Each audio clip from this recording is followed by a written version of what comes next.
les Freddy Krueger, la saga initiée par Wes Craven, qui était la raison pour laquelle, en vrai de vrai, j'ai commencé ce mois d'octobre sous le signe de l'horreur. C'est parce que c'est une saga qui m'a toujours fasciné, qui m'a toujours donné envie. Pourquoi ? Parce que il y a genre 7 films, et à chaque fois que j'entendais des gens parler d'horreur, parler de cette saga, il y avait toujours des avis différents il y avait peu de consensus. Alors, globalement, tout le monde dit que le 1 est bien, mais il y avait des gens qui disaient: ah ben moi, mes préférés, c'est le 7 et le 3. Ah, le 2 puis la merde. Ah non, le 2 est trop bien. Ah non, le 5 il vaut le coup. Ah non, en fait, le 5 c'est Osef. Et donc, il y avait ce truc je me dis, putain, ça a l'air d'être typique, les genres de saga que j'adore à la Alien, où chaque film est différent à son délire, et avec des discours sur le film qui font qu'il n'y a pas de consensus, et donc, qui est intéressant à se faire par soi-même son avis, quoi. Et j'ai vu les 3 premiers films de la saga pour l'instant.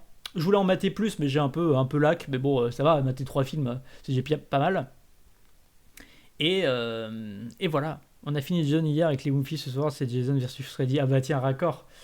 Oui, je vois que vous aimez bien les Freddy, enfin les Jason, là, ça note bien. Et donc, on va commencer sur le classique de Wes Craven, de Wes Craven, avec Les Griffes de la Nuit, A Nightmare on Elm Street. Et on va commencer par dire, de toute façon vous avez vu ma note, bah c'est vraiment bien. C'est vraiment bien. Et moi, du coup, bon, je lui dis résumé, c'est Freddy Krueger, c'est un boogeyman, c'est un tueur qui te tue dans tes rêves. Si tu te blesses dans les rêves, t'es blessé dans la vraie vie. Donc si tu te coupes la tête dans les rêves, bah, t'as plus de tête dans la vraie vie. Et le film va mettre des règles que la protagoniste va apprendre au fur et à mesure pour combattre Freddy et combattre ce mal qui, tu ne peux pas échapper de tes propres rêves, quoi, à moins de te suicider. Mais bon, dans ce cas, autant te faire tuer par Freddy Krueger, quoi. C'est ça l'histoire. Et d'ailleurs, il y a bébé Johnny Depp dedans. Et ce qui m'a vraiment étonné avec ce film, c'est à quel point les effets ont ultra bien vieilli.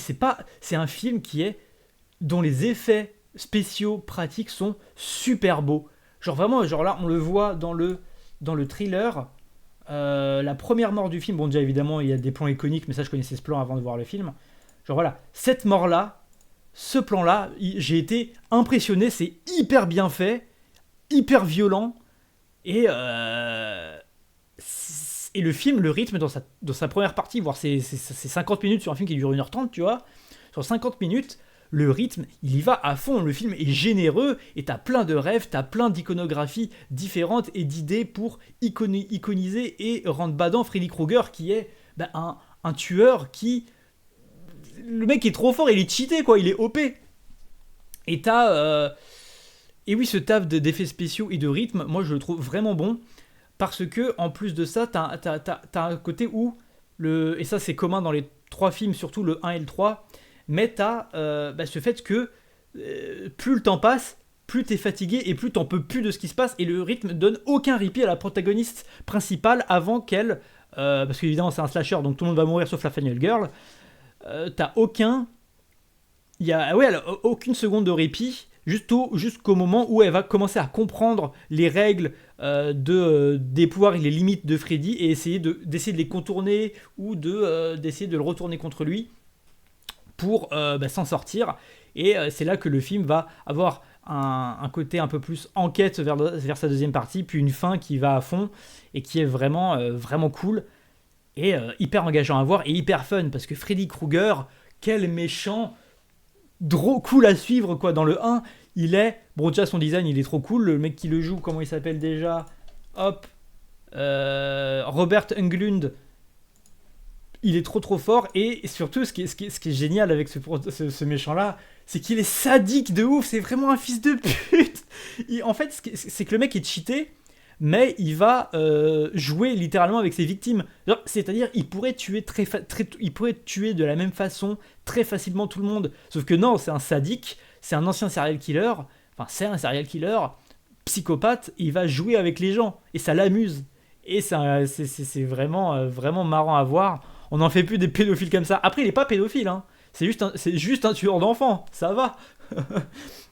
Enfin, je crois pas qu'il y a de relation, qu'il y a ce côté sexuel avec Freddy Krueger. Mais c'est vrai qu'il emmène des enfants dans des usines et qu'il les bute, quoi. Enfin, c'est son origin story. Et ouais, voilà, le film en plus est généreux et a plein d'effets différents, plein de setups complètement différents et d'idées de euh, comment arrivent les morts, quoi. C'est la particularité, tu vois, c'est pas les limites du monde réel où bon, Michael Myers, bon, à la fin il va juste te tuer avec un couteau.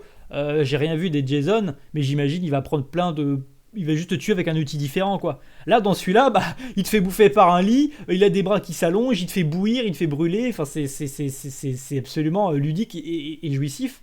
Avec une protagoniste qui est quand même cool à suivre.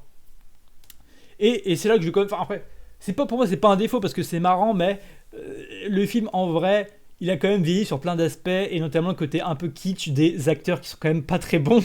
Ça joue pas très bien dans Freddy 1. Alors le 2, dans Freddy 1, ça joue pas très bien. Et aussi, Wes Craven n'est pas un grand metteur en scène du tout, en tout cas dans ce premier film.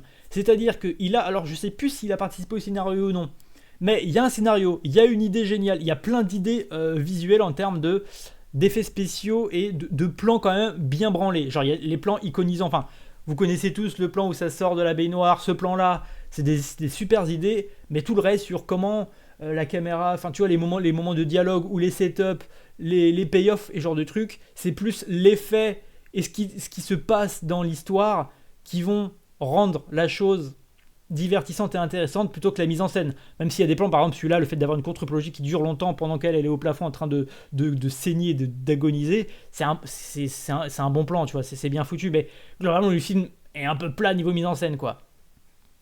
Oh bah, de toute façon, Vendredi 13, je l'ai dit de toute façon quand j'ai commencé octobre, même des potes IRL très très fans d'horreur me l'ont déconseillé de mater ça parce que ça vaut pas le coup, quoi. Ça vaut le coup si t'es vraiment, si t'as rien vu d'autre, si t'as tout vu et que t'es fan absolu d'horreur. Donc si t'es fan d'horreur, tu dois passer par Vendredi 13, mais bon. Alors peut-être que je materais le 1 et le 2 histoire de, tu vois, mais franchement Vendredi 13 ça ne m'intéresse pas tant que ça. Il y a tellement de trucs à voir avant, quoi. Notamment Freddy. Et donc, ça c'est cool. Il y a aussi, je trouve, mais en même temps ça joue avec, d'ailleurs évidemment l'éléphant au milieu de la pièce, le fait de jouer entre les rêves et la réalité, ça fait que tu es toujours en tension, que tu as une perte de repère totale, et les conclusions des films c'est une perte de repère complète, et des fois même savoir un peu comment les règles marchent. Genre t'as tout un moment où t'as Johnny Depp qui pouvait être en communication avec la protagoniste, et ça j'ai pas trop compris comment ça marche, mais finalement ne pas vraiment comprendre les règles d'un univers, même si des fois t'es en mode oui bon là normalement elle devrait ne pas s'en sortir ou s'en sortir, et t'es en mode bon bah là ok c'est du scénarium, mais bon je passe vite à côté. Pareil t'as une fin qui est complètement gratuite, genre la fin t'es en mode ok c'est complet, mais bon vas-y c'est un boogeyman qui est là dans tes rêves, c'est nébuleux, bon bah vas-y dis-Louis it, quoi. Donc c'est trop trop cool, ça m'a bien hypé pour la suite. Et du coup, voilà, classique. J'ai pas encore regardé les bonus parce que j'ai chopé une version DVD ripée. Donc j'ai accès aux bonus, donc j'ai toujours pas maté, faudra que je le fasse. J'aurais dû le mater avant, mais je suis un peu un connard là-dessus. Et donc, s'ensuit le 2, réalisé du coup, parce que et chaque Freddy c'est un réalisateur différent, sauf le 7 si je me trompe pas. Et donc là c'est Jake Shoulder, qui je crois a rien fait d'autre, ou en tout cas moi je connais pas. Donc j'avais ajouté dans ma watchlist Eden, parce que je crois que c'est un film où t'as Kyle MacLachlan qui chasse des sortes d'insectes bizarres. Donc Eden ça a l'air vraiment bien, mais sinon voilà, je connais rien du tout de Jake Shoulder. Et c'est lui qui prend la suite qui s'appelle La Revanche de Freddy, qui, le topo c'est que du coup la protagoniste du 1, elle a survécu, mais elle s'est cassée, quoi. Elle est pas du tout dans le 2, hein, mais c'est juste les protagonistes, enfin le protagoniste, le héros de Freddy 2 va vivre dans la maison abandonnée de la protagoniste du 1 qui t'est vue comme folle. Et d'ailleurs aussi, si je l'ai pas dit, ce que j'aime bien aussi comme thématique qu'aborde Freddy, c'est un peu l'échec parental et le fait de laisser à l'abandon une jeunesse auquel on n'accorde pas la confiance. Une jeunesse complètement parano et qui ne se sent même qui ne se sent plus bien dans sa propre psyché, dans son propre corps, et qu'on ne prend pas au sérieux. La police la prend pas au sérieux, ses parents la prennent pas au sérieux, il lui cache quelque chose qui aurait pu sauver la vie de plein de ses amis.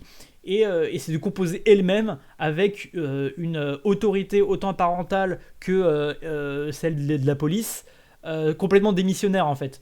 Le point de rapprochement étant le daron de la protagoniste, qui est un flic, qui est un plutôt mauvais flic, on va dire, vu qu'à la fin, comment il fait de la merde, et un mauvais père parce que il est complètement démissionnaire.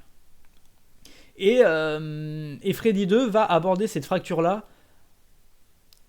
Ok, ok. Donc, et le 2, ça se sent que c'est déjà un truc purement d'exploitation, même si je sens que le 4, 5, 6, etc., ça va être de l'exploitation. Je m'attends pas à des films d'auteur tout le temps. Et puis Jack le 1 est déjà bien série B comme ça. Hein. C'est surtout un film fun, mais je trouve qu'il y a quand même du fond intéressant là-dedans. Et le 2, du coup, voilà, le héros du 2, du coup, qui est un nouveau héros, habite dans la maison abandonnée du 1, et Freddy va. Et là, on est sur un décalage total sur ce qu'est Freddy 1. En fait, ça va être plus un film de possession qu'un film sur un tueur dans les rêves. Parce que le film va très très peu se passer dans les rêves. Ça va être un film qui se passe dans la réalité. Parce que le Freddy Krueger va prendre possession petit à petit du héros et va retourner contre les autres et se servir de ce gars-là pour buter d'autres gens. Et je suis évasif sur les... Parce que Freddy a des raisons de buter les gens qui butent. C'est juste que c'est cool de découvrir aussi peu à peu dans un film qui te brouille totalement le repère entre réalité et rêve, savoir que ça soit aussi nébuleux sur ses intentions, je trouve ça intéressant aussi. Donc c'est pour ça que je vais pas dire de qu'est-ce qu'il en retourne. Et c'est le 2 déjà où ça parle d'homosexualité, ou le 3. Alors c'est le 2, mais en fait c'est pas que ça parle d'homosexualité, c'est qu'en fait t'as une communauté fan d'horreur LGBT qui s'est réapproprié le film, et avec une lecture LGBT queer de ce film-là, il y a des passerelles qui deviennent évidentes, mais c'est surtout parce que ça a été récupéré parce que c'est l'histoire de quelqu'un qui est nouveau dans un quartier, qui se sent pas trop à sa place et qui va se sentir possédé par une force avec laquelle il n'arrive plus à lutter, et il doit composer avec une double identité qui le tourmente. Sachant que aussi dans le film il y a une esthétique homoérotique très forte, avec beaucoup de moments dans les vestiaires de lui là, beaucoup avec son pote, comment ils sont habillés aussi, et le fait qu'il n'est pas les personnages masculins et les protagonistes, c'est quand même assez efféminé. Il est pas c'est pas un personnage viril de jockey, de dude bien ricain. Donc il y a cette lecture là à avoir, même si c'est pas voulu du tout dans le film, quoi. Oui, non, mais ça en parlait parce que c'était réapproprié, mais j'ai vu, pour le coup, j'ai vu un bout de bonus où Jake Shoulder disait que c'était pas prévu au départ sur le tournage, mais que finalement très tôt la communauté queer se le sont réappropriés, et qu'en fait il s'est rendu compte que oui, en fait on a fait un film queer en fait. Mais moi, avant de voir ces bonus là, et avant, parce que moi je savais pas qu'il y avait du tout cet aspect là dans l'histoire du cinéma et de comment ils se sont appropriés ce film là, c'est après coup que j'étais en mode ah oui, effectivement, enfin le côté homoérotique tu le sens évidemment, mais pas avec la lecture de ce que pourrait représenter Freddy par rapport au personnage principal. Et du coup, je vais commencer par dire que le 2, il est clairement en dessous du 1, notamment par une mise en... Jack Shoulder, c'est encore un moins bon metteur en scène que Wes Craven. Et le film, pareil, vu qu'il est beaucoup sur la réalité et sur la côté possession, le rythme, il est beaucoup plus lent, mais pas lent en mode plus posé, c'est juste qu'on s'ennuie un peu plus, parce que ça met longtemps à se mettre en place. Freddy est pas super bien magnifié, mais par contre le film devient, et à partir d'une fête étudiante, le film devient trop bien. Il y a une transformation à un moment, on voit le plan là avec l'œil dans la bouche, le film devient trop bien à partir de cette fête là, et de Freddy qui prend totalement le contrôle de ce personnage là, qui perd totalement les pédales. Et ça devient trop cool à suivre, avec des effets spéciaux qui, pareil, marchent trop bien, et des acteurs qui deviennent bons alors qu'avant ils étaient tous mauvais. Donc voilà, le film se réveille dans ses 30 dernières minutes. Le début est sympathique, mais bon, c'est pas trop ça. Mais il y a aussi un truc qui est pas non plus ultra exploité, mais que j'aime bien par rapport au sadisme de Freddy, qui est vraiment un Boogeyman sadique. Hein. Plus, dans celui-là, il est beaucoup plus sadique que dans le 1 et dans le 3, c'est encore autre chose. C'est un personnage qui du coup déménage et en perte de repères et se sent pas bien dans sa cellule familiale et amicale et genre de trucs vu qu'il est tout seul et qui se fait un peu bully au début. Et c'est un adolescent qui va réussir justement à se créer une stabilité avec ses anciens bullies, qui va devenir notamment un de ses bons potes. Il va commencer à avoir une meuf, il va se sociabiliser, être bien, tu vois. Même le début du film, c'est lui qui range sa chambre, c'est-à-dire il va se réapproprier son espace. Et t'as Freddy qui vient pour le posséder et le pousser lui-même à déchirer tous ses liens un par un. Et c'est ces liens qui vont, oui ou non, le sauver à la fin. Donc il y a ce truc qui est vraiment intéressant, mais faut gratter un peu parce que sinon t'as un film qui est quand même bien kitsch, bien mal joué, assez mal mis, enfin assez plat dans sa mise en scène, sauf à la fin comme j'ai dit où ça se réveille. Donc c'est quand même un film que j'ai bien aimé malgré tout. En vrai de vrai, ça dure 1h20 donc ça va. Et il y a des trucs vraiment intéressants.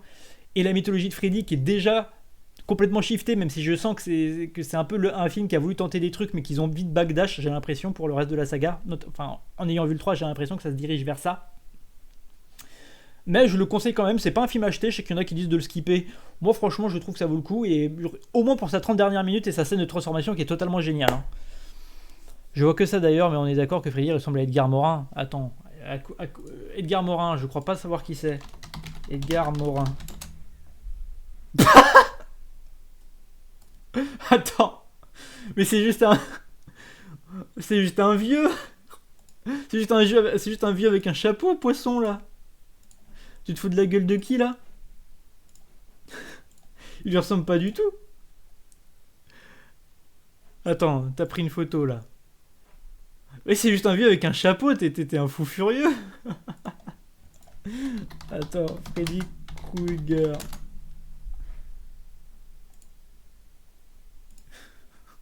Attends, testons. Attends, elle est où ta photo de Edgar Morin? Attends, faut retrouver ta photo de Edgar Morin, on va...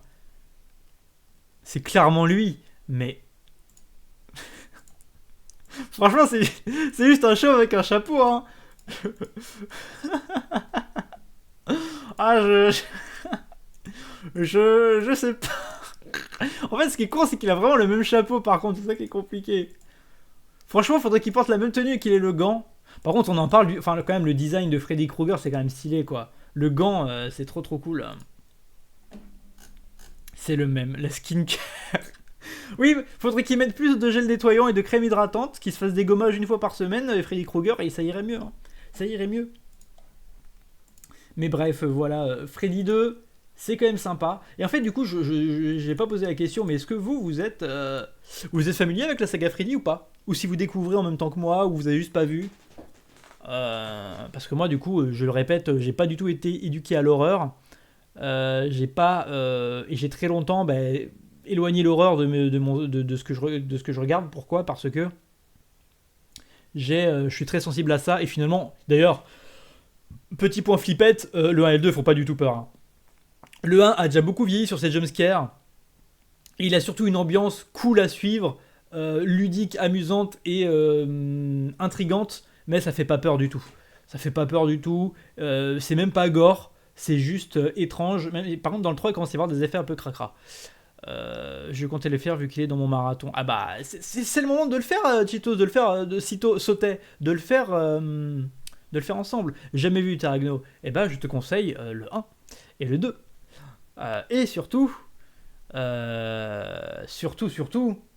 le 3.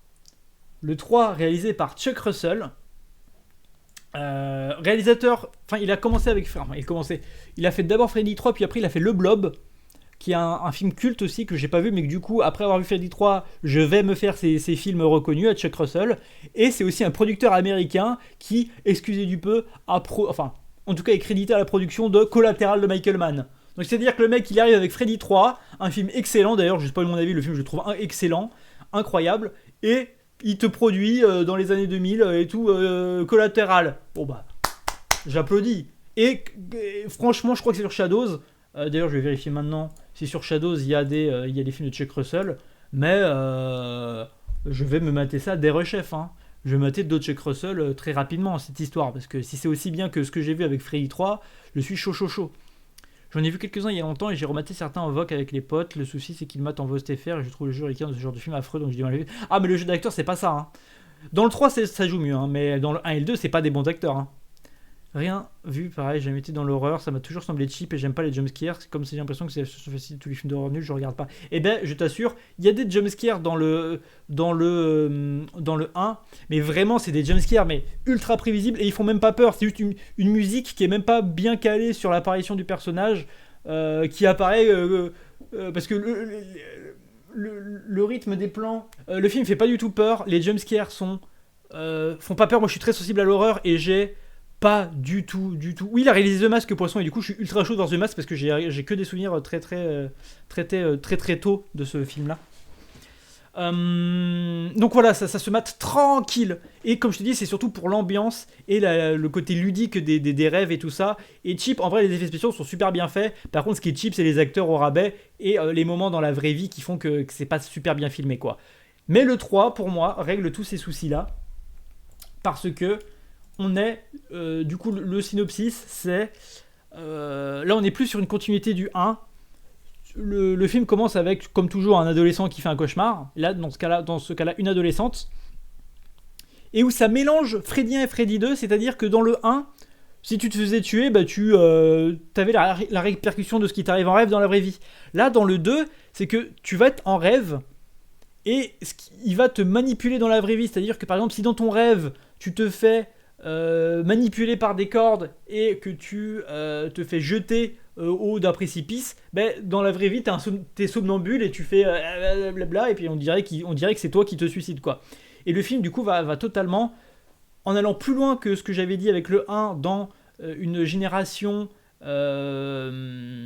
complètement tordue, complètement déprimée et en perte de repères, avec l'esthétique plutôt enfin l'esthétique, l'imagerie du suicide. Et là, pour le coup, des veines qui se font trancher, des gens qui sautent et ce genre de choses, là, on n'est plus sur ce registre-là. Et du coup, le film s'ouvre avec une tentative de suicide qui n'en est pas une, du coup. Et elle va être en centre de soins pour jeunes suicidaires. Sauf que le point commun, c'est que ils ne sont pas suicidaires. Ils sont juste victimes de Freddy. Et il y a une super métaphore, je trouve, où il te l'appuie avec le dialogue. C'est qu'à un moment dans le film, ils te disent oui, c'est tous des survivants de Freddy. En mode, bah oui, ils sont torturés mentalement. Et chaque jour où ils sont en vie, si tu as été dépressif ou suicidaire et que tu as un corps aujourd'hui, bah, tu combats déjà pour vivre. Donc il y a vraiment une belle métaphore, je trouve, avec ça. Surtout que c'est. Même si là le trailer montre, en fait c'est un trailer teaser parce que c'est pas du tout un trailer du film, on est sur une mise en scène qui est vraiment beaucoup plus professionnelle, ça veut rien dire, mais pourquoi beaucoup plus maîtrisée, inventive et vraiment pour le coup bien filmée, où ça fait des choses avec la caméra. T'as plein de moments où surtout les transitions entre les rêves et les cauchemars, la réalité et ce genre de choses, ça joue beaucoup avec la longueur des plans sur des travelling ou des zooms ou des amorces, des entrées de champ, des sorties de champ, des changements de lumière ou des changements de mise au point où où ça veut filmer cet espace-là, cet espace clos, cet espace où il y a un lien qui doit se créer entre toutes les victimes, même si ça reste un slasher, et surtout des morts et des effets super beau, magnifique, avec des effets spéciaux qui sont incroyables et ultra généreux, encore plus que le 1 qui était déjà une réussite sur ce côté-là. Donc, par exemple, bah là vous voyez la télé qui agrippe la meuf ou ce genre de choses, et enfin vous voyez, moi je trouve la photographie super belle, sachant qu'en plus, enfin moi je trouve que en plus les acteurs sont bons. Il y a des bons acteurs dedans. Par contre, voilà, il y a un côté très kitsch à la fin du film parce que le film s'appelle Freddy Nightmare on Elm Street 3 Dream Warriors. Parce que là, c'est un groupe de jeunes qui vont s'approprier leurs rêves et avoir les pouvoirs qu'ils rêvent d'avoir. Sachant que la thématique aussi, c'est que chaque victime va. La thématique de leurs rêves et de leur mort, parce que bon, bah, c'est un slasher, il y a des jeunes qui vont mourir, spoiler. Est liée à leur traumatisme, à leurs insécurités. Alors que dans Freddy 1 et Freddy 2, c'est pas personnifié pareil. Enfin, surtout dans le 1, parce qu'il n'y a pas de rêve dans le 2. Mais dans le 1, les rêves, ils sont juste perdus dans un truc bizarre. Là, dans le 3, c'est vraiment personnifié. Il y a un peu un côté Silent Hill avec un enfer personnel, quoi. Sauf que là, c'est un cauchemar personnel. Et avec un Freddy qui est encore plus sadique que jamais, mais vraiment, il est ultra, c'est un enfoiré, il est méchant, mais il est ultra violent et cru, genre vraiment, avant de tuer des gens, il les insulte. Genre, t'en as une, elle rêve d'être une star de cinéma, et du coup, il va la buter via une télé, et avant de mourir, elle fait, tiens, sois heureux, tu vas passer à l'antenne, grosse salope, et après, il la bute, tu vois, genre, c'est vraiment, c'est sadique de ouf. Et il y a des morts, notamment, il y en a un, je parlais de quelqu'un qui est manipulé comme une marionnette. Oh, l'effet, il est dégueulasse, hein. En plus, c'est typiquement le genre de body horror que je déteste, c'est-à-dire tout ce qui est les veines et les avant-bras, et genre de trucs, et les ligaments, et ça m'a pas mis bien du tout, hein. Et avec des plans et des jeux, ouais, sur les reflets, ouais, comme j'ai dit, avec une mise en scène qui joue à mort avec tout ce qu'il peut, avec la longueur des plans, et c'est magnifique. Vraiment, j'ai été choqué de la qualité de ce film, quoi. Le Gordon Ramsay des slash. J'ai vraiment été choc-barre de la qualité de ce film, quoi. Et comme j'ai dit, par contre, faut capter que c'est un film des années, je crois que c'est 86-87. Il y a un côté kitsch, genre, notamment le côté Dream Warriors. Il y a un côté kitsch, mais qui balance complètement avec le sadisme et la noirceur de Freddy dans celui-là, quoi. Qu'est-ce que je pourrais dire? T'as, oui, voilà, comme j'ai dit, cette thématique où... Alors le film, si vous êtes un peu tatillon sur des films un peu pro-chrétiens, parce que le film manipule l'imagerie chrétienne, mais en allant un peu plus loin sur le fond, en mode la science c'est bien, mais c'est pas la science qui pourra réparer des âmes brisées, et avec un côté un peu catoporn. Si ça vous trigger le fait d'avoir un peu un message pro-chrétien, vous allez peut-être être trigger par la fin du film. Pour moi, ça rentre dans une esthétique catoporn, fantastique, etc. Donc ça me dérange pas. Et il y a quand même ce côté où une autorité, cette fois-ci médicale, n'arrive pas à comprendre et refuse de communiquer sincèrement avec les jeunes qui sont hospitalisés et qui les amène à leur perte. Donc là, il y a un peu à travers une religion chrétienne, en tout cas à travers une foi autre que celle de la pure science qui se trompe, quelque chose de l'ordre de la compréhension des mâles intérieurs des gens, qui peut être belle, mais qui peut aussi, enfin, selon comment tu le prends, tu peux dire c'est un message spirituel plutôt beau, ou alors si t'es en mode zététicien, c'est honteux et c'est dangereux. À vous de voir. Après, sachant qu'on est quand même sur du cinéma d'horreur, quand même d'exploitation. Vous l'avez compris, je trouve le 3 vraiment excellent. Voilà, faut pas non plus trop se prendre la tête, mais je préfère faire un petit trigger warning si jamais ça vous dérange beaucoup des messages cathos dans les films, quoi. Que le mal s'abatte sur toi, Bassel. Mais voilà, vraiment esthétiquement magnifique, des acteurs qui sont bons, un univers super, super cool. Franchement, Freddy 3, j'ai trouvé ça génial. Et avec en plus voilà, une histoire qui est vraiment bien, qui se déroule vraiment bien. Et avec Laurence Fishburne. Ça aussi, ça fait bizarre parce que notamment, souvent dans ce genre de film, les acteurs, tu les as vus que dans ce genre de choses-là. Ils n'ont pas eu d'autres carrières après, ou alors, sauf exception. Là, il y a Laurence Fishburne qui est là. En fiction classique, le rejet de la science-fiction, de la science de toute manière. Oui, c'est vrai. C'est vrai, genre là, il y a Sirat qui est sorti il y a pas longtemps. Bon, c'est pas très vraisemblable, ce qui se passe dans Sirat. Mais voilà, franchement, et puis d'ailleurs, tiens, si jamais vous vous posez la question et que vous voulez mater vous avez la flemme de vous mater le 1 et le 2, bon, le 1 est quand même bien, hein. Les films, comme il y a juste à savoir le principe de base de Freddy, et même si le 3 est une suite du 1, c'est-à-dire que mieux vaut voir le 1 pour voir le 3, en vrai de vrai, c'est pas nécessaire. On peut, en tout cas pour les 3 premiers, on peut le faire à la carte. Il y aura juste peut-être des petits soucis en mode ah, en fait, il peut se passer ça, ah d'accord, ok, ça marche comme ça. Les règles qui sont pas réexpliquées mais remontrées dans tous les cas. Donc si vous voulez mater que le 3 par curiosité, parce que j'en ai dit du bien, beaucoup de bien, mater que le 3 c'est possible aussi, mais voilà, au moins vous pouvez skipper le 2, mais le 1 et le 3 sont très bien. Un bon diptyque. Et de ce que j'ai compris, là on va arriver sur les Freddy qui vont plus être montagne russe en termes de qualité, donc j'ai quand même hâte de voir, du coup 4, 5, 6, 7. Et après, on va continuer avec Wes Craven sur les Scream. Et peut-être que je me ferai d'autres Wes Craven, genre Shocker ou genre de choses, mais Pour l'instant, ce n'est pas prévu. Freddy 4, réalisé par Renny Harlin. Et Renny Harlin, pourquoi c'est intéressant de noter ce réalisateur-là? C'est parce que c'est le réalisateur qui a fait Die Hard 2. Celui qu'on ne mentionne jamais quand on parle de Die Hard. Die Hard 2 sur... qui est du coup je crois même pas qu'il est américain, Renny Harlin. Mais en tout cas, un faiseur et qui fait souvent du coup des suites un peu à la con et tout ça, mais un technicien vraiment efficace qui fait, en tout cas pour Die Hard 2, un film qui est vraiment très bien rythmé, très chouette, une super scène de fin, des super personnages rigolos, etc., avec un ton un peu plus bourru, un peu plus con. Et c'est le cas de Freddy 4, où en gros, Freddy, il ressuscite, parce qu'il ressuscite à la fin de chaque film, il se fait niquer, et il revient à chaque fois, ad vitam aeternam, le cauchemar ne prend jamais fin.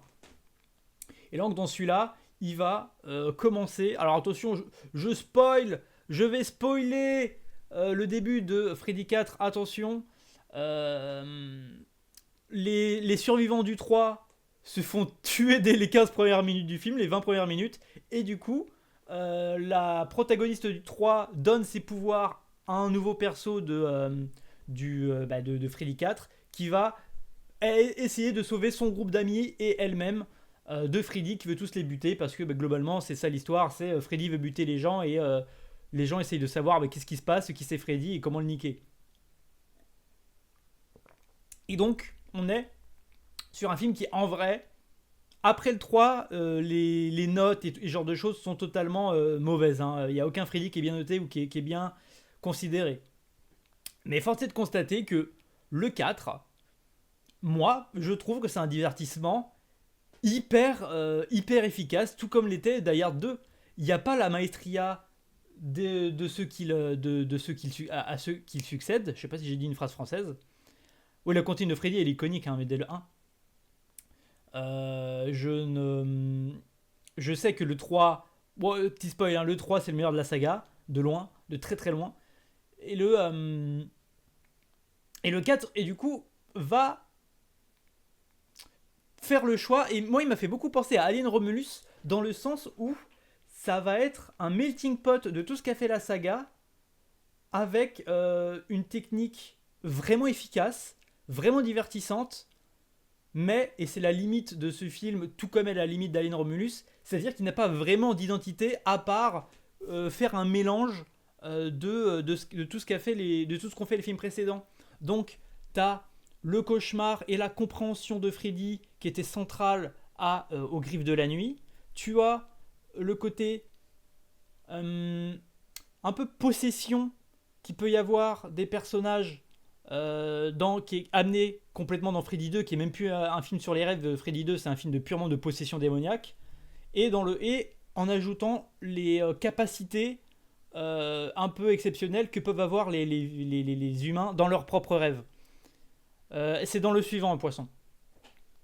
Et donc voilà, ça va mélanger plein d'éléments dans la saga avec et pareil, le défaut c'est que quand même surtout dans le 3, les victimes et le groupe de jeunes du slasher étaient attachants et il y avait vraiment des enjeux autour de ce groupe-là et de ces individus-là.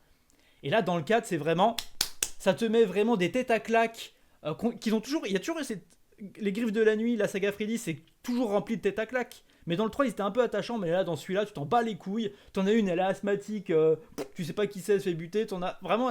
À part la protagoniste, qui est quand même cool... tu t'en bats les couilles de ceux qui meurent et du coup t'es juste sur un ride où tu vois Freddy buter des gens et par contre le rythme il est excellent, c'est à dire que comme le 3 et comme même si le 1 il y avait un ventre mou je trouve, dans le 4 tu t'ennuies pas, ça dure 1h20, t'en as vraiment pour ton argent, t'en as vraiment pour ton temps, c'est hyper bien fait, hyper bien foutu visuellement, il y a de l'idée, franchement il y a pas grand chose à dire, les morts sont super cool, t'en as une avec une des premières où c'est une meuf qui se fait genre aspirer tous ses organes et tout ça et c'est vraiment cool à voir. Non franchement il y a vraiment pas grand chose à dire sur Freddy 4 à part que c'est un super divertissement et moi je l'ai vraiment aimé. Le 2 il y avait plus un propos, il y avait plus un fond intéressant. Le 4, c'est un pur divertissement, mais que j'ai préféré quand même au 2, et qui, moi, je trouve, vaut la peine d'être vu, malgré, comme je l'ai dit, ce manque d'identité et des personnages qui sont là juste pour crever. Euh, mais, et puis pareil, le Freddy est toujours, Robert Enslund est toujours trop fort. Et ok, bah, lui, j'étais crevé, j'ai pas maté. Le 4, bah franchement, mate-toi le 4 si tu veux, si t'as envie de revenir. Ah, mais si, en fait, le 4, c'est dans le 4 où il y a la meuf. La meuf. Bah attends, il me semblait que c'est dans le 5. Sachant que je peux peut-être aussi confondre un peu les films. Hein. Non, non, c'est bien dans le 4 en fait. Bah en fait, bah, tu sais quoi, je vais faire aussi la passerelle avec le 5 parce que le 4 et le 5 sont. En fait, je pourrais dire la même chose du 4 et du 5. Le 5, Freddy 5, Stephen Hopkins. Alors lui, j'avais vraiment envie de le voir. Du coup, le mec qui a créé 24 heures chrono.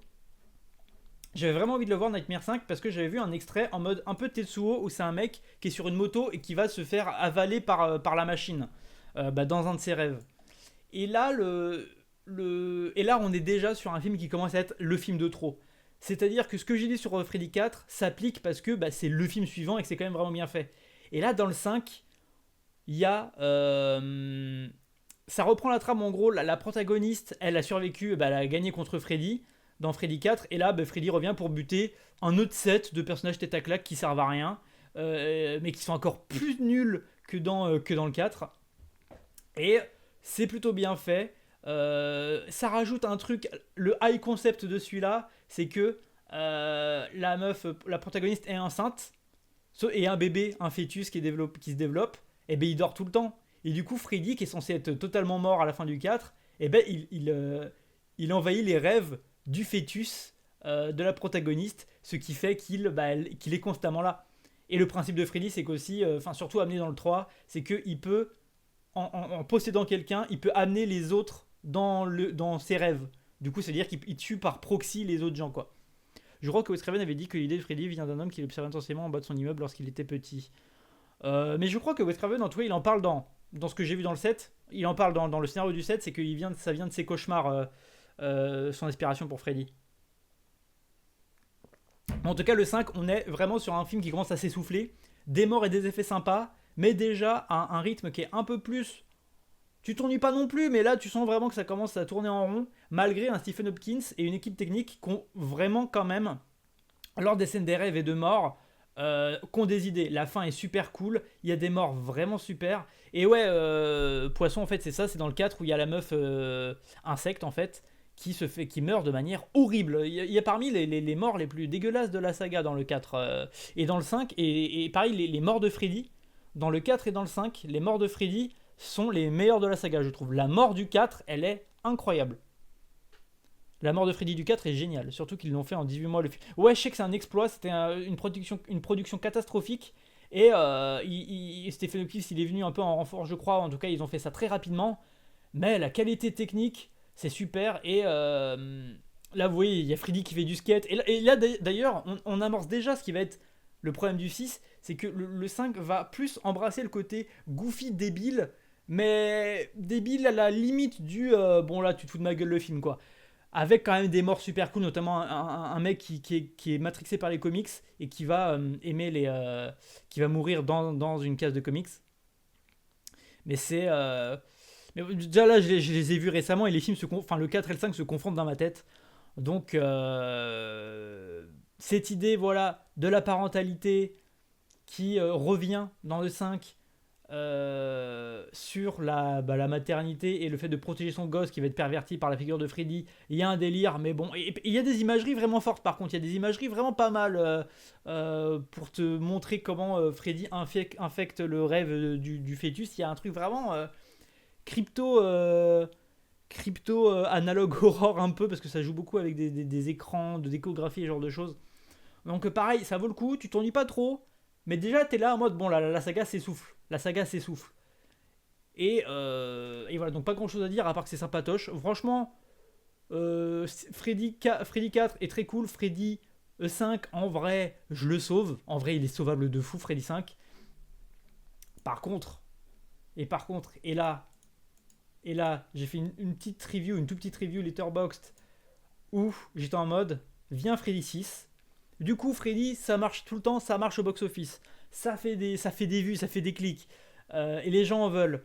Sauf que là, ils sentent, enfin, le New Line Cinema, du coup, qui possède Freddy depuis le premier film, ils sont en mode, bon, ok, on va buter Freddy, comme ça on part sur les honneurs, et on a tous les lauriers, ça dure pas trop longtemps, les films commencent à s'essouffler, on les termine. Et on va tuer Freddy. Et c'est ce que je me disais, je suis en mode, oh bordel de merde.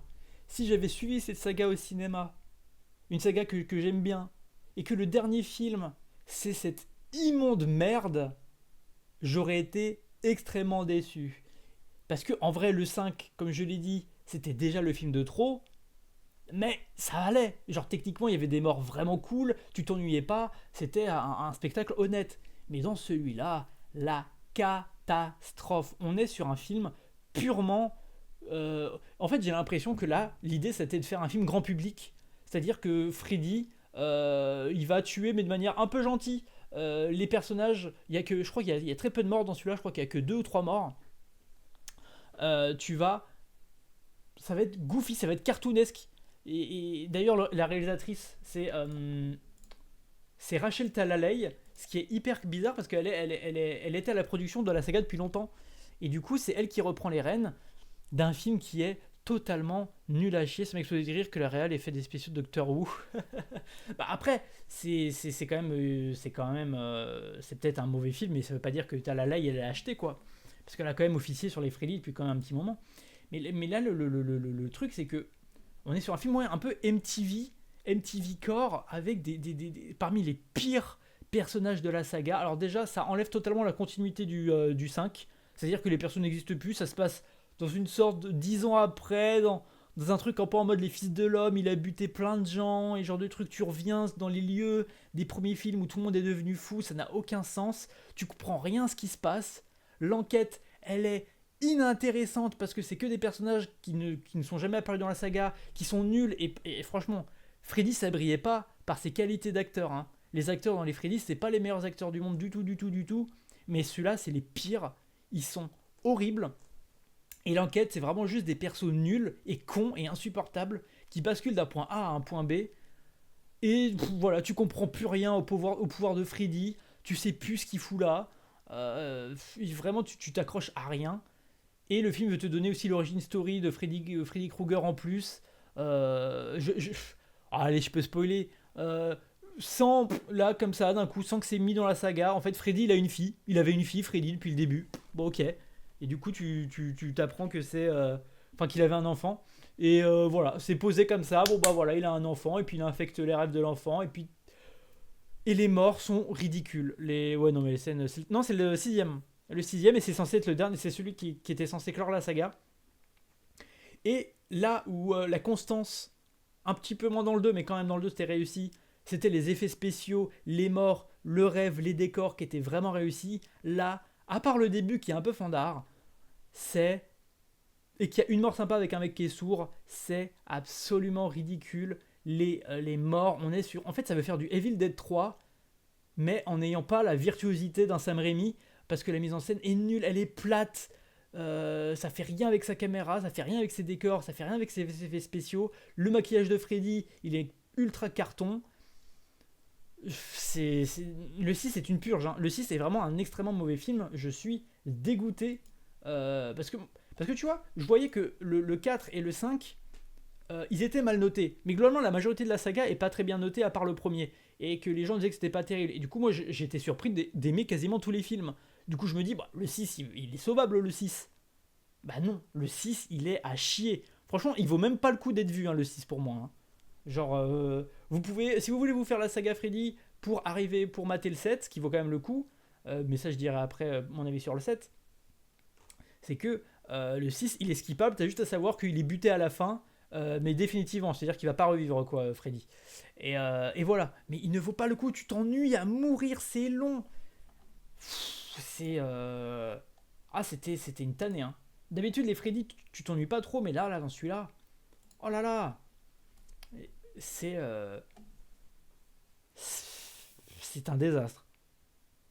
Puis pareil, les morts sont trop longues, elles font que de tomber à plat.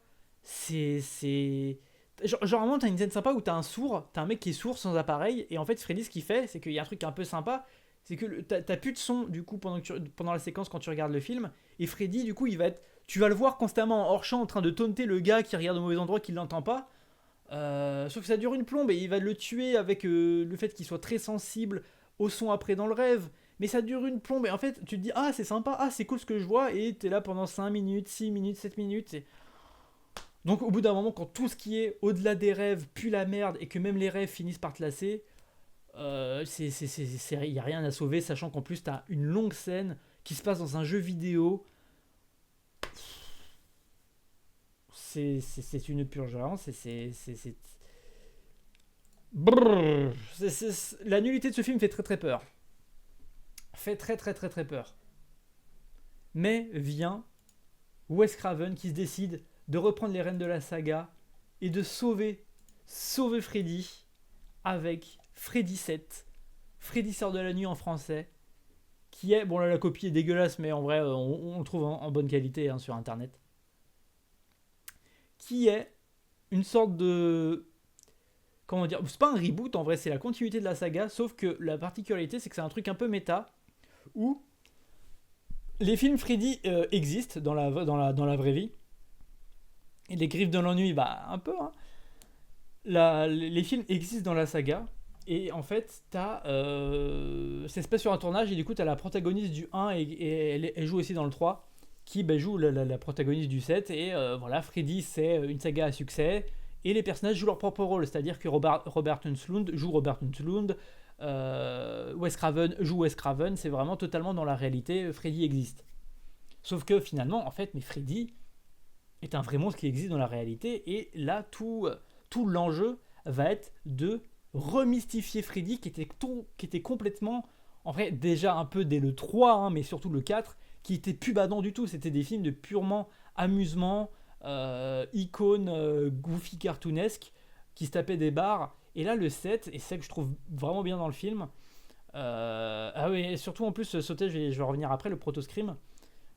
Moi, ce que j'aime beaucoup, c'est que ça va remystifier Freddy. Ça va le re-terrifier. Et comment il le fait en en le mettant en tant qu'icône. C'est-à-dire que dans beaucoup de Freddy, l'enjeu, c'est que les gens ne croient pas les jeunes qui se font buter. C'est pour ça que je parle d'autorité parentale et médicale qui est totalement faillible. C'est parce que les adultes ne font pas confiance aux traumas, aux peurs ils les prennent pas au sérieux. Ces peurs et ces traumas des adolescents et de cette jeunesse. Et là, dans le set, qu'est-ce qu'il y a de plus badant que de te dire non mais Freddy existe pour de vrai, alors que Freddy est une saga cinématographique. Et le film va mettre très très longtemps à montrer Freddy. Et du coup, tu vas vraiment il va redevenir une figure un peu vampirique. À un moment, il y a un plan qui cite Nosferatu. Il va vraiment redevenir cette ombre, ce boogeyman badant et très inquiétant, avec une atmosphère vraiment pesante pendant tout le long du métrage. Et Freddy, tu vas le voir vraiment qu'à la fin. Le problème du film, c'est il met vraiment longtemps. Il dure 1h40 et tu te fais chier. Désolé. En fait, le film m'a extrêmement déçu parce que j'attendais Freddy 7. J'attendais vraiment beaucoup de ce film.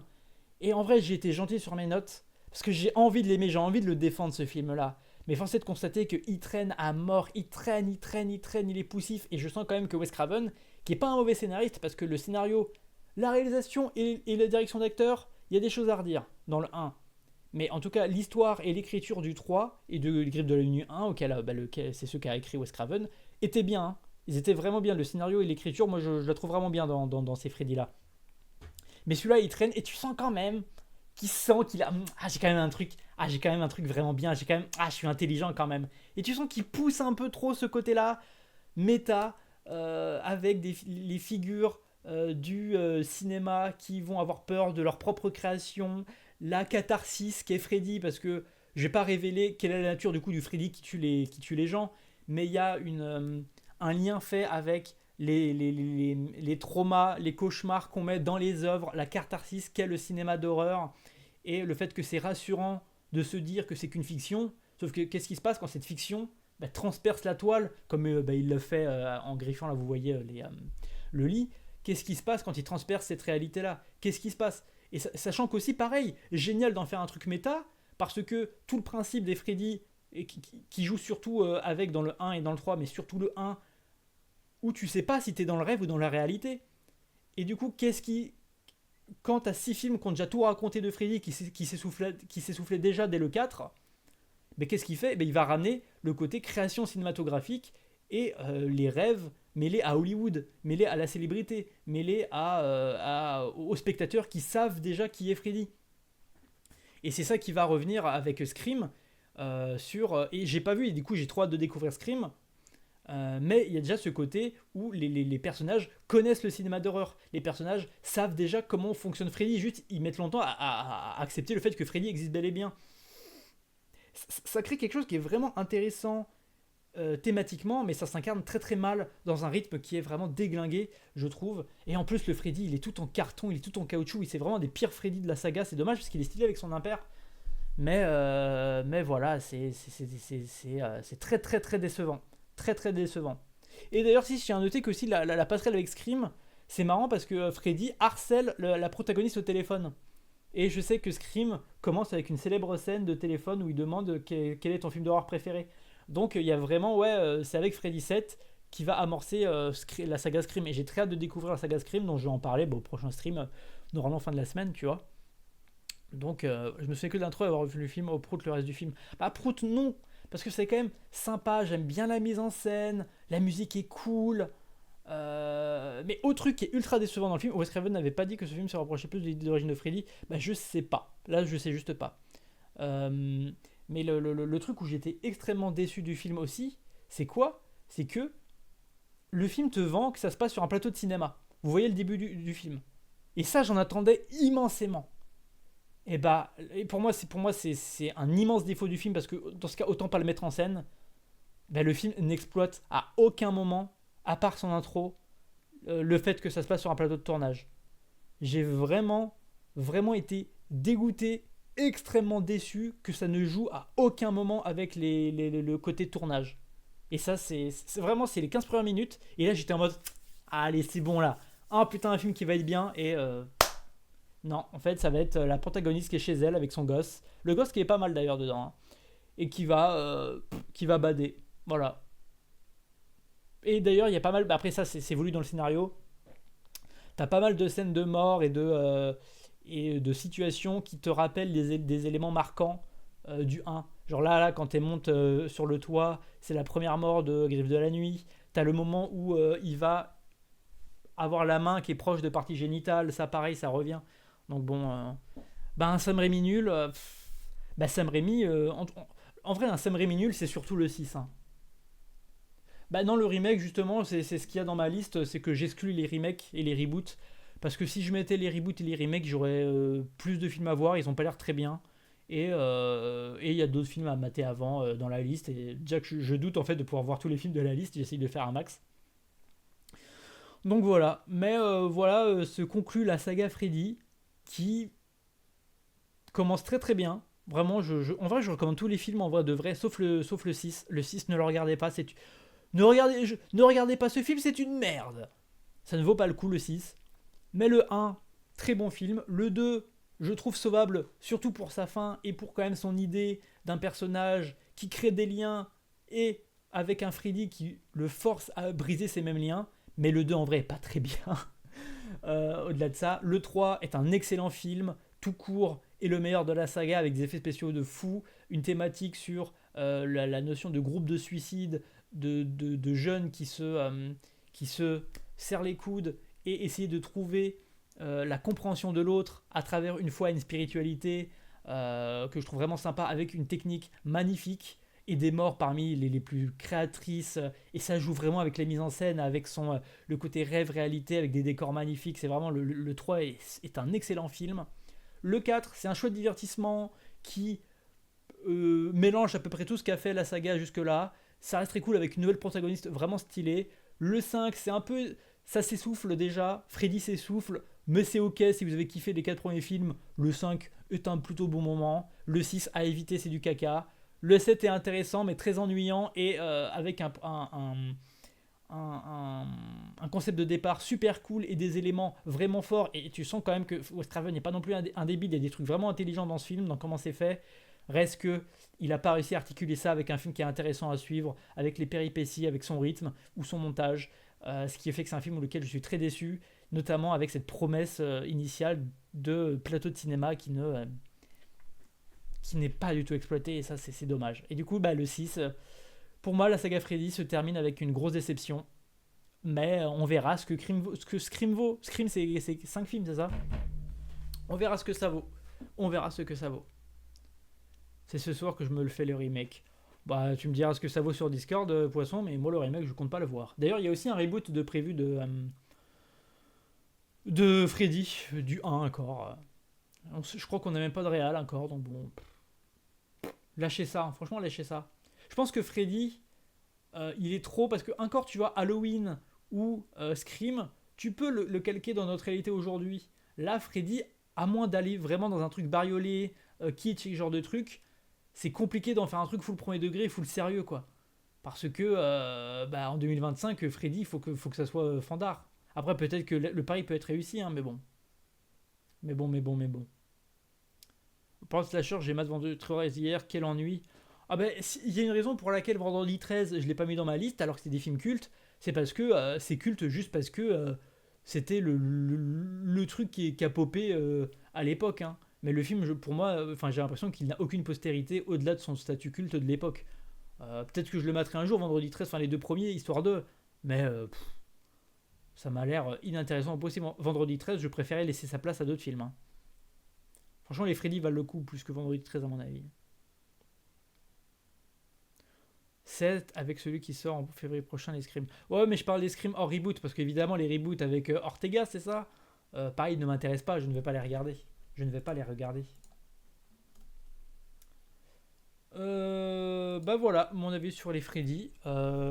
Si je devais lister mes Freddy, les Freddy que j'aime le moins avec les Freddy que j'aime le plus, on aurait, alors en bon dernier, en bon dernier, le 6. Le 6, une merde, vraiment une merde le 6.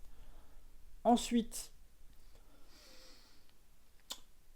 en vrai, je vais mettre le 6. Le 5, ensuite, parce que le 5, c'est déjà une saga qui s'essouffle. Il y a des super séquences dedans, mais ça en fait pas un film incroyable. Le 4 était déjà du réchauffé, le 5 l'est encore plus. Ensuite, je mets le 2. Le 2 qui apporte vraiment un truc sympa avec un personnage attachant et cool à suivre dans sa merde, quoi, dans le fait qu'il en chie en plus, même si c'est mal joué, mal mis en scène, etc. Pendant tout le film, la fin qui est vraiment excellente, la fin à partir d'une scène de fête, ça vaut le coup. Donc je mets le 2 en troisième position. Ensuite, je mets le 4 qui est un super divertissement. Je mets le premier. Et le meilleur, c'est le 3. Travail terminé. Ah ben non, et le 7, je le mets... le 7, je le mets devant le 2. Ah, en vrai, je sais pas. En fait, le 7, je sais pas si je le mets devant le 2 ou derrière le 2. Parce que je m'ennuie devant le 7 quand même. Mais le 7 est quand même un meilleur film que le 2. Donc je pense que je mets Freddy 7 devant Freddy 2. Et ensuite vient le 1. Enfin, vient le 4, le 1. Et le meilleur, c'est le 3. Voilà. Et si vous voulez vous faire juste quelques films Freddy et que ça soit suffisant et de ne pas vous faire toute la saga, vous matez Freddy 1 puis Freddy 3. Vous n'êtes pas obligé de toucher au reste. C'est très très bien comme ça. Si vous êtes curieux pour le côté méta, matez le 7, mais c'est pas indispensable du tout. Voilà, vous aurez deux bons films. Pas Golden Freddy en top 1. Mais je m'en fous de Freddy Fazbear.